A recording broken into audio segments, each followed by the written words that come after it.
اور کسی شخص میں طاقت نہیں کہ اللہ کے حکم کے بغیر مر جائے.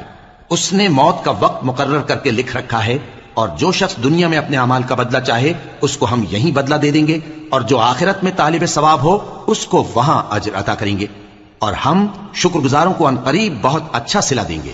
اور بہت سے نبی ہوئے ہیں جن کے ساتھ ہو کر اکثر اہل اللہ دشمنوں سے لڑے ہیں، تو جو مصیبتیں ان پر اللہ کی راہ میں واقع ہوئیں ان کے سبب انہوں نے نہ تو ہمت ہاری اور نہ بزدلی کی، نہ کافروں سے دبے. اور اللہ استقلال رکھنے والوں کو دوست رکھتا ہے.